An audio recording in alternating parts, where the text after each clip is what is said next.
नमस्ते and welcome to मलिका स्टारो। कैसे हैं आप सब लोग? आशा करती हूँ आप सब लोग अच्छे होंगे, अच्छी सेहत में होंगे और अपनी लाइफ एंजॉय कर रहे होंगे। आज हम यहाँ हैं आज की एनर्जीज और आज की एंजल गाइडेंस देखने। इससे पहले हम वीडियो शुरू करें, मेरी एक ही रिक्वेस्ट है, please like share and subscribe. Thank you. चलिए आज की रीडिंग शुरू करते हैं।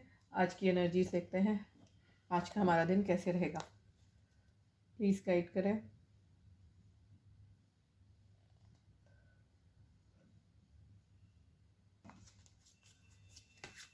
आज का दिन हमारा कैसा रहेगा, प्लीज़ गाइड करें।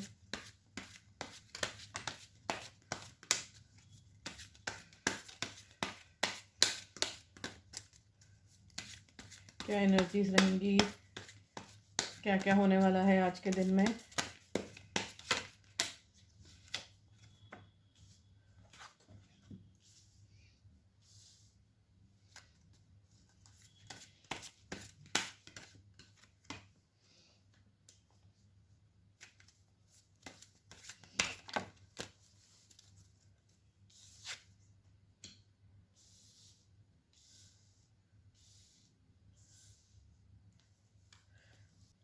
तो पहले मैं आज के सन साइंस बता देती हूँ। सन साइंस है Aries, Leo, Sagittarius, Libra, Gemini, Aquarius, Taurus, Virgo, Capricorn. तो सन साइंस तो यहाँ पर ऑलमोस्ट सारे ही हैं, लेकिन जो प्रोमिनेंट सन साइंस मुझे दिख रहे हैं वो है लिब्रा, जेमिनी, एक्वेरियस। ऐसा लग रहा है कि आप में से कुछ लोग लाइफ में कुछ स्ट्रगल करते हुए, किसी से आपका कुछ वाद विवाद, झगड़ा होते हुए ऐसा मुझे लग रहा है। हो सकता है कि आपकी प्रोफेशनल लाइफ में या आपकी फैमिली में आपका किसी के साथ मन मुटाव हो जाए, ऐसे ना आर्ग्यूमेंट हो जाए, लड़ाई नहीं कहूँगी, आर्ग्यूमेंट, विचारों का मतभेद। वो कुछ कह रहे हैं, आपके परिवार कुछ कह सकता है, आपकी फैमिली कुछ कह सकती है, पार्टनर कुछ कह सकता है, आपका किसी बात को लेके नज़रिया कुछ और हो सकता है। तो एक तरह से कहा सुनी, तू मैं टाइप की एनर्जी दिख रही है, जिसमें हो सकता है आपको ऐसा लगे कि आप तो एकदम अकेले पड़ गए हैं, कोई आपकी बात समझ नहीं रहा और आप सही हैं। तो एक तरह से ये हो सकता है यू वर्सेस देम टाइप की एनर्जी लग रही है, जहाँ कि पूरा ही परिवार आपका एक तरफ हो जाएगा और आप अकेले पड़ते हुए यहाँ मुझे दिख रहे हैं। बहुत टाइम ऐसा होता है कि इंटरकास्ट मैरिज के सिवा ऐसा होता है कि उम्र का, एज का डिफरेंस रहता है, या आपका पार्टनर ऑलरेडी विडोवर या डिवोर्सी, इस टाइप का कुछ रहता है। तो ऐसे में भी पेरेंट्स नहीं मानते हैं, तो आप उनके साथ फाइट करते हुए दिख रहे हैं और उनको मनाने की कोशिश करते हुए दिख रहे हैं। और जब आपकी कोशिश अनसक्सेसफुल होती है, क्योंकि यहाँ पे आप एकदम अपने आप को अकेला पड़ते हुए महसूस करेंगे, तो आप धर्म और अध्यात्म की तरफ मुड़ते हुए दिख रहे हैं, ताकि आपको वहाँ से कुछ सोल्यूशन मिल सके या वहाँ से आपको इसके बारे में थोड़ी क्लैरिटी मिले। कभी किसी से लड़ाई हो जाती है या वाद विवाद हो जाता है, तो हमारी आस्था या रुचि भगवान की तरफ चली जाती है। हम भगवान जी से क्वेश्चन करना शुरू कर देते हैं कि आपने ऐसा क्यों किया, या ऐसा क्यों होता है मेरे साथ, मैं क्यों अकेला पड़ जाता हूँ या पड़ जाती हूँ। हमको ऐसा बोला जाता है कि आप ऊपर वाले की शरण में जाओ, पूजा पाठ करो, भक्ति करो, आपको आपका अच्छा होगा, आपको जो प्रॉब्लम है उसमें ऊपर वाला ही, भगवान ही आपको हेल्प करेंगे, वो आपको राह दिखाएंगे। तो कुछ ऐसा ही होता हुआ आज के दिन में मेरे को दिख रहा है। यहाँ पे ऐसा भी दिख रहा है कि आप अपने पेरेंट्स को कन्विंस करने या अपने पार्टनर को, या जो भी आपकी सिचुएशन है, जिस भी आप सिचुएशन में हो, कन्विंस करते हुए आप अपने आप को हारा हुआ महसूस कर रहे हो, आप अपने आप को थका हुआ महसूस कर रहे होगे। एक बर्नआउट टाइप की एनर्जी दिख रही है।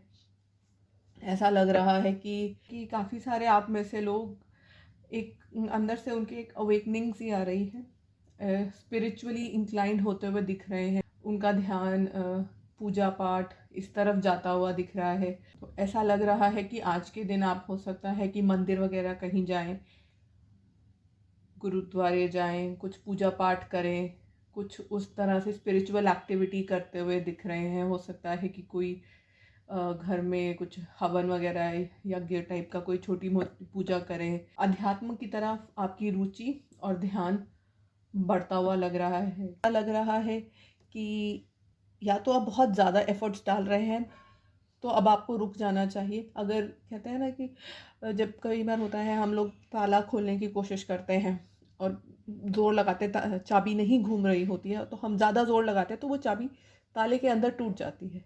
अगर आपकी बात नहीं कोई समझ पा रहा या जो आप चाह रहे हैं वो नहीं हो पा रहा, तो एक्स्ट्रा एफर्ट्स मत डालिए, क्योंकि वो आपको नुकसान देंगे। हाय मर गया मैं, इस टाइप की एनर्जी है कि अब मैं क्या करूं, मैंने सब कुछ साम दाम दंड भेद सब तो ट्राई कर लिया, फिर भी कुछ नहीं हो रहा। तो मैसेज यही है आपके लिए कि आप पीछे हट जाइए। कई बार होता है ना कि आप किसी को ज़्यादा पुश करने की कोशिश करें या ज़्यादा कन्विंस करने की कोशिश करें, तो वो कन्विंस तो नहीं होता बल्कि और आपके अगेंस्ट या एजिटेटेड हो जाता है। ज़्यादा भी फोर्स लगाएं तो वो उल्टा अपने आप पे आ जाती है। कहते हैं ना, every action has an equal and opposite reaction, उस टाइप वाली चीज़ होने का चांस लग रहा है। तो बैकआउट करिए, आपके लिए यही मैसेज है। कोई मानता है प्यार से, ठीक है। बहुत ज़्यादा एक्स्ट्रा एफर्ट्स यहाँ पे कन्विंसिंग में पेरेंट्स को, फैमिली को मत लगाइए, क्योंकि ये बैकफायर करेगा आप पे, ठीक है। आगे हमें ये भी दिख रहा है कि कुछ लोगों को जॉब में, करियर में न्यू अपॉर्चुनिटीज़ मिलते हुए दिख रही हैं। आपका करियर में या तो आपको प्रमोशन मिल सकता है, या आप जॉब चेंज कर सकते हैं, या बिज़नेस में आपको ग्रोथ होते हुए दिख रही है, या बिज़नेस में आप डाइवर्सिफिकेशन कहते हैं ना, एक चीज़ का बिज़नेस कर रहे हैं तो एक नई लाइन हो सकता है, आपके की शॉप है तो आप उसको एक्सपैंड करके और भी कुछ सामान या कोई और लाइन के प्रोडक्ट्स रखना चाह रहे हैं। या अगर आप फाइनेंशियली काफ़ी स्टेबल हैं, सेटल्ड हैं, तो आप हो सकता है कि आप चाहें कि कुछ कोर्स एक्स्ट्रा कर लें, कुछ स्किल डेवलपमेंट का कर लें, या मार्केटिंग का कोर्स कर लें, या एक ऑनलाइन एमबीए, या डिजिटल मार्केटिंग, या इंटरनेट एडवर्टाइजिंग। आजकल तो बहुत सारी चीज़ें आ गई, तो कुछ इस तरह का कोर्स की तरफ आपकी रुचि जाते हुए दिख रही है। आप एक तरह से अपने करियर में जंप लेना चाह रहे हैं, एस्केलेशन चाह रहे हैं। आपका ध्यान इस वक्त, आज के दिन में आपकी एनर्जीज पैसा, धन, दौलत, मटेरियलिस्टिक चीज़ें नहीं होती भाई, मैं कार है, बंगला, घर, गाड़ी, इस टाइप की चीज़ों में आपका ध्यान, रुचि ज़्यादा है।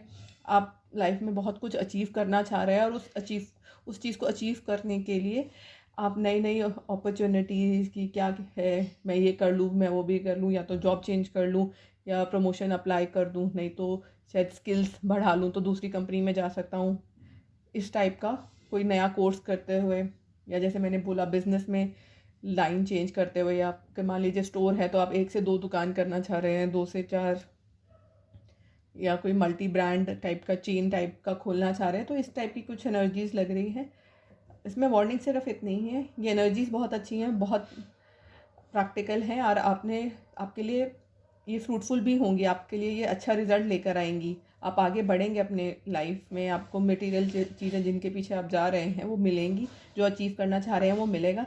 लेकिन एक चीज़ का ध्यान रखना है आपने, कि इन चीज़ों को अचीव करने के चक्कर में, शुरू में तो होता है ना, जब हम कुछ नया स्टार्ट करते हैं तो बहुत एक्साइटमेंट, एंथुजियाज़म होता है, बड़ा जोश होता है, आप एक्साइटेड होते हो, हाँ मैं ये भी कर लूँगा, हाँ मैं नया कोर्स शुरू करूँगा तो मैं ऐसे ऐसे कर लूँगा। लेकिन जब आप करने बैठते हो तो हो सकता है आपको उसमें डिफ़िकल्टीज लगे, आप उससे थको, आपका रुचि ना आए, आप उसमें कहते हैं ना उलझ के रह जाते हैं। शुरुआत की एनर्जी तो हमेशा बहुत अच्छी होती है, जैसे कॉलेज का फर्स्ट डे, स्कूल का फर्स्ट डे, नए जॉब का फर्स्ट डे, बहुत हैप्पी होते हैं, नए लोगों से मिलना, सब कुछ सीखना करना, नई जगह जाना। तो वो रुचि और वो जो आपका जोश है ना, वो हमने मेंटेन करके रखना है, तभी ये जो चेंज हम करने जा रहे हैं, स्किल डेवलपमेंट जो कर रहे हैं, नया आगे बढ़ने की जो भी कोशिश कर रहे हैं, चाहे वो बिज़नेस है नया कर रहे हैं, या कोई जॉब नया ले रहे हैं, जो भी कर रहे हैं वो तभी पॉसिबल होगा जब पूरी राह भर, जब तक कि हम जहाँ पहुँचना चाह रहे हैं वहाँ नहीं पहुँचते, वो जोश, वो जुनून, वो जज्बा जब तक हम मेंटेन करके नहीं रखेंगे तो उसका कोई फ़ायदा नहीं है। बॉटम ऑफ द डेक से हमारे पास था S of swords. S of swords भी हमें यही बताता है कि हमारे को कोई नया आइडिया, नया कुछ क्लैरिटी आते हुए, किसी सिचुएशन के बारे में आते हुए दिख रही है, और हम उसकी तरफ बढ़ते हुए दिख रहे हैं। हो सकता है जो आपका ये इशू चल रहा था जिसमें आप कन्विंस नहीं कर पा रहे थे, तो हो सकता है कोई आइडिया आ जाए आपको, या कुछ क्योंकि आप स्पिरिचुअली इंक्लाइंड होंगे, वहाँ से आपको शायद कुछ आइडिया मिल जाए, मैं ऐसे ऐसे बोल कर, ये कहानी सुना कर या ये चीज़ मेंशन करके उनको कन्विंस कर सकता हूँ, ऐसा या कर सकती हूँ, मैं ऐसा ऐसा बोल सकता हूँ या कर सकता हूँ।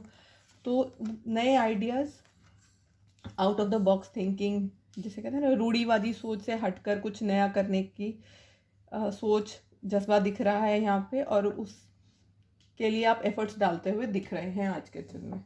कुछ कार्ड्स पहले क्लैरिफाई कर लेते हैं, ये कार्ड्स क्यों आए हैं, फिर हम आगे देखेंगे।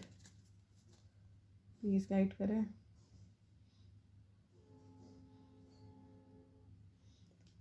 सेवन ऑफ वैंड्स क्यों आया है?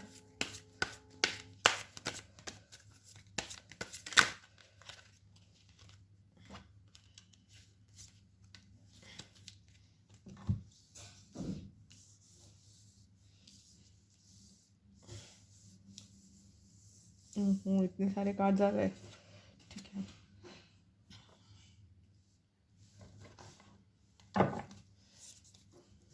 हायरोफेंट क्यों आया है?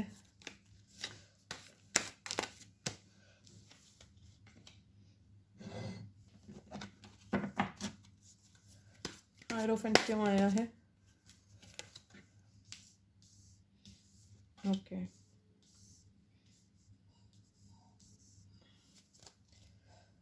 फोर ऑफ सोर्ड्स क्यों आया है?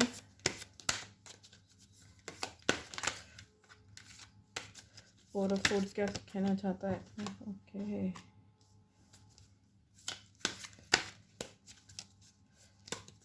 फोर ऑफ सोर्ड्स क्यों आया है? One more card.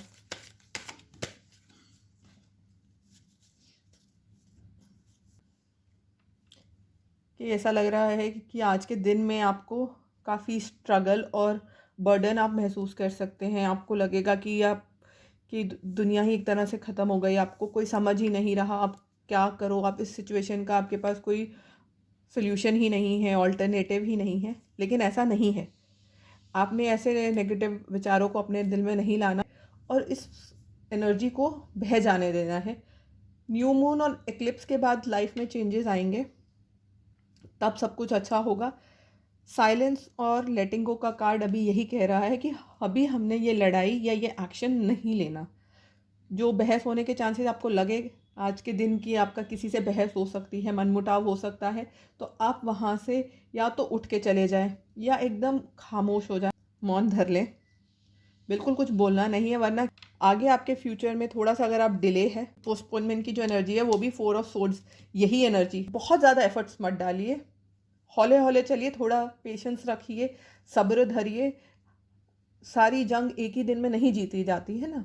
एक दिन में आप कुछ नहीं कर सकते, एक दिन में घर नहीं बनता, एक दिन में क्या कहते हैं, बच्चा बड़ा नहीं हो जाता, एक दिन में आप कोई एग्ज़ाम पास नहीं कर सकते, उसके लिए भी आप मेहनत करते हैं महीनों की। तो धैर्य धरिए और हौले हौले चलिए, सक्सेस आपकी ज़रूर होगी की एनर्जी है। आपको अपना दिमाग को एक तरह से बिल्कुल ब्लैंक करके फिर नई तरह से, नई क्लीन स्लेट के साथ शुरुआत करनी है। रूढ़िवादी सोच से हट के चलेंगे तब इशू का सल्यूशन मिलता हुआ दिख रहा है। घबराना नहीं है, पॉजिटिव रहना है, नेगेटिविटी को अपने आप को टच भी नहीं करने देना है। आपको न्यू विजन मिलेगा, न्यू आइडिया आएगा, आपको चीज़ों को दूसरे नज़रिए से देखने का मौका मिलेगा, आपको बेटर अंडरस्टैंडिंग आएगी। तो ये आपकी प्रॉब्लम सारी की सारी सॉर्ट आउट होते हुए दिख रही है मुझे। नई राह दिखेगी, शायद कुछ नया आइडिया या कुछ नया, कहते हैं अरे मैंने सोचा ही नहीं था, हाँ मैं ऐसा भी तो कर सकता हूँ या कर सकती हूँ। तो वो नया विजन आपको मिलते हुए दिख रहा है, लेकिन उसके लिए आपको पहले साइलेंस और पेशेंस रखना पड़ेगा। धीरे धीरे काम करिए। वो मैंने अपने पिछले वीडियो में भी बताया था, खरगोश और कछुए में कछुआ जीता था। क्यों? क्योंकि उसने जो वो है वो नहीं भूला और अपने सारे एफर्ट्स खरगोश की तरह एकदम से नहीं छोके, बाद में थक के हार नहीं गया। तो हमने भी अपनी गति से, slow and steady wins the race वाला काम करना है, अपनी गति से धीरे धीरे चलना है। और अगर ऑब्स्टिकल्स आ रही हैं, परेशानियां आ रही हैं, तकलीफ़ें आ रही हैं, तो उनसे हारना नहीं है, गिव अप नहीं करना है। आगे आज की एनर्जीज देखते हैं एंजल गाइडेंस से। Angel message for today.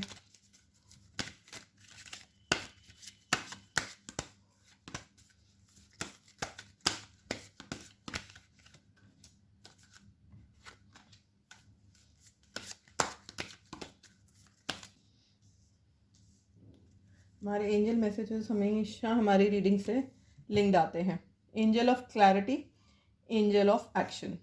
हमको अपने दिमाग में क्लैरिटी लाने की ज़रूरत है, वो प्रोफेशनल लाइफ हो, पर्सनल लाइफ हो, फैमिली लाइफ हो, जो भी हम इश्यूज़ आज के दिन फेस कर रहे हैं या जो काफ़ी टाइम से हमारे लाइफ में बड़े इश्यूज़ चल रहे हैं, उनके लिए हमारे को क्लियर होना है कि हम क्या चाहते हैं, क्या क्या चीज़ों पे हम कॉम्प्रोमाइज़ कर सकते हैं, किस पे हम नहीं कर सकते। तो आज के दिन में वो क्लैरिटी हमें आती हुए दिख रही है। आगे है हमारे पास angel of action.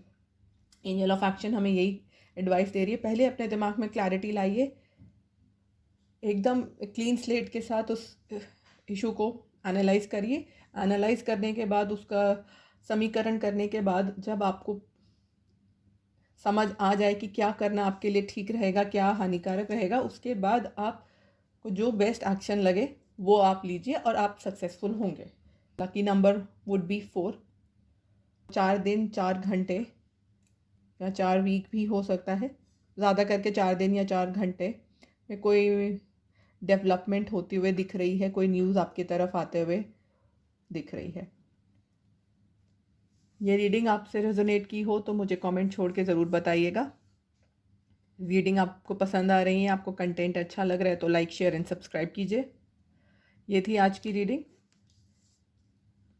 Thank you so much for watching, thank you so much for joining in. मैं आपसे कल मिलूँगी कल की रीडिंग में। Thank you so much, bye bye.